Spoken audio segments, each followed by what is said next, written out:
오늘 이 자리는 대학생의 현명한 선택을 위한 리띵크 20대 복지논쟁 심포지엄입니다. 복지, 참 쉬우면서도 어려운 단어인데요. 보육, 의료, 등록금, 급식에 이르기까지 정치권에서 제기된 정책 공약들이 많습니다. 과연 20대의 대학생들은 이러한 복지 공약에 대해서 어떻게 생각하는지 다양한 의견들을 듣고 논의하기 위해 이러한 심포지엄을 마련했는데요. 야당 측에서는 스스로 해결 능력이 있는 고소득층까지 복지 혜택을 보장하는 보편적 복지를 주장하고 있습니다. 일명 3+1 무상 시리즈라고 하는데요. 무상 급식, 무상 보육, 무상 의료, 게다가 반값 등록금, 이런 엄청난 보편적 복지를 감행하는 나라는 이 지구상에 없다고 봐도 무방합니다.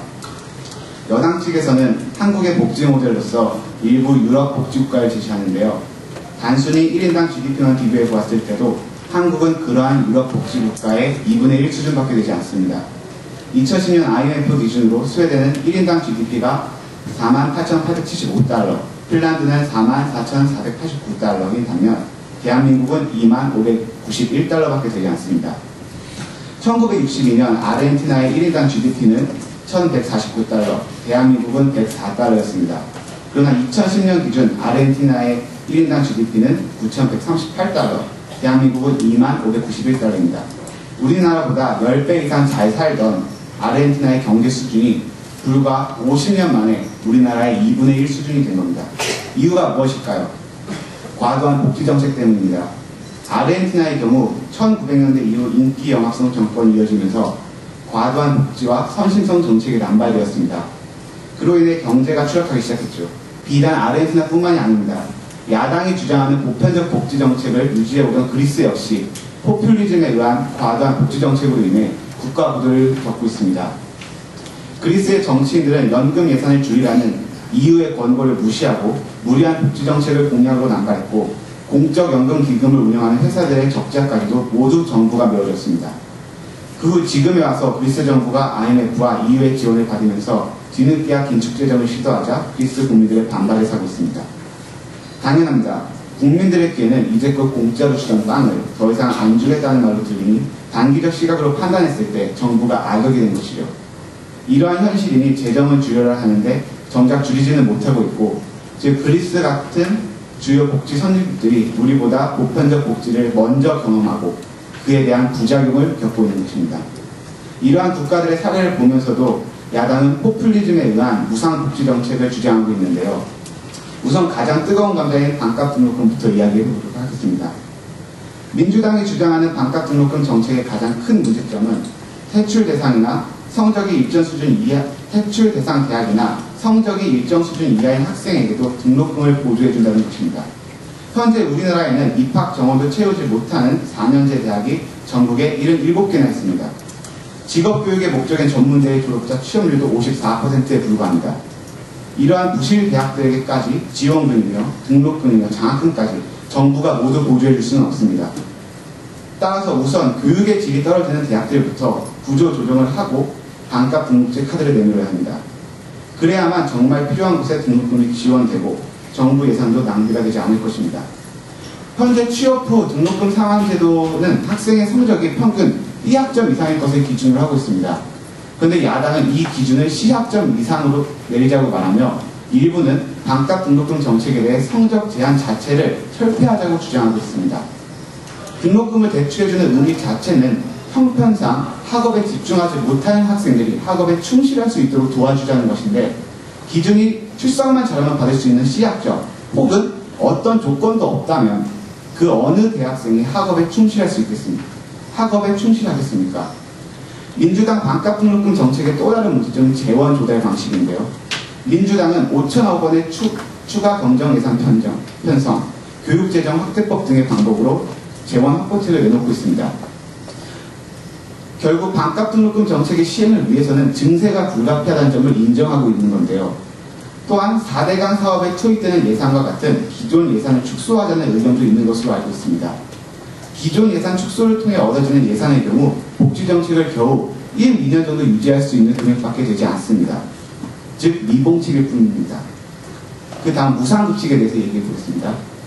야당이 주장하는 보편적 무상급식을 도입할 경우 추가 예산 편성의 문제와 다른 교육 예산 삭감의 문제가 발생합니다.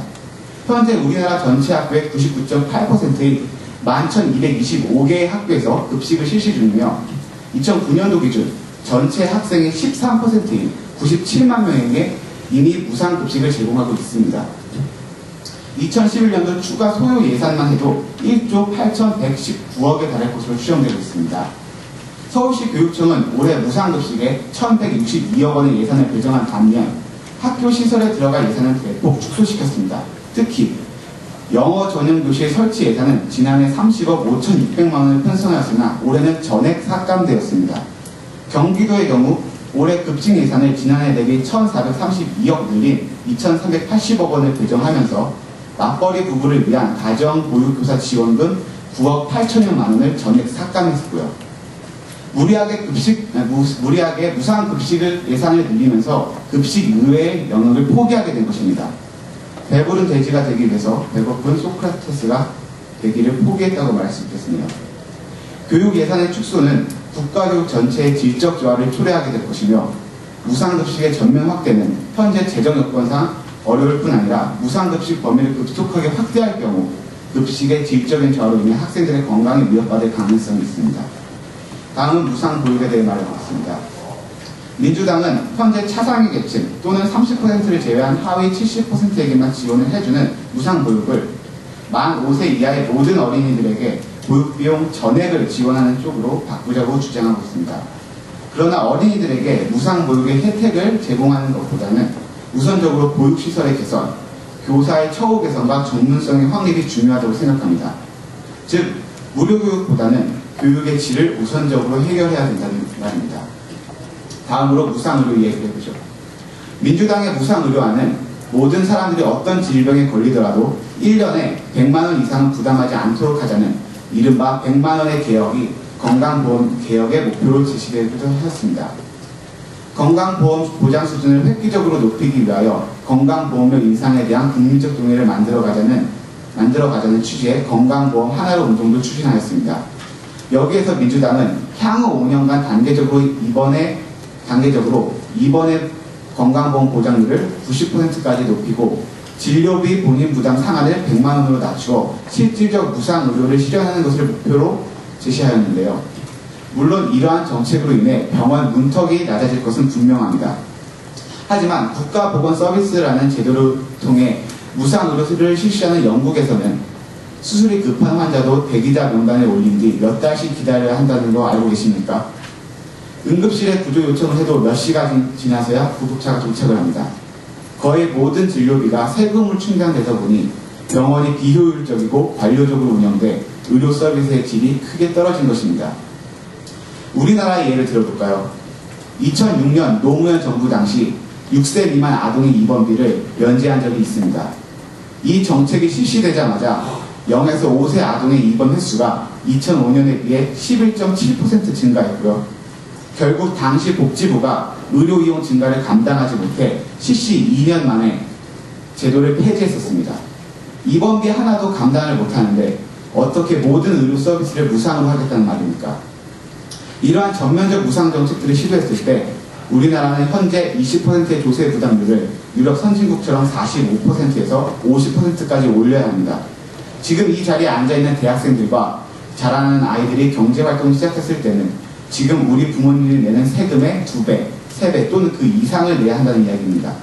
무상 의료만 보더라도 연간 40조 원 이상의 세금이 늘어나게 됩니다. 선진복지국가가 되기 위해선 무엇보다 경제적으로 1인당 GDP가 3만 달러가 넘는 경제 선진국이 되어야 합니다.